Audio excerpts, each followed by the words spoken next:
ಮಮತೆಯೇ ಅವಳಿಗೆ ಸಿರಿತನ, ಕರುಣೆಯೇ ಕರುಳಿನ ಗೆಳೆತನ.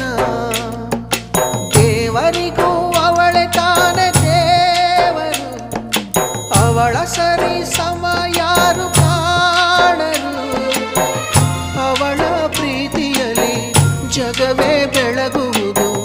ಅಮ್ಮ ನಿನಗೂ ಮೊದಲು ಜಗದಲ್ಲಿ ಯಾರಮ್ಮ, ಹೆತ್ತವಳು ಯಾರಮ್ಮ, ಹೊತ್ತವಳು ಯಾರಮ್ಮ.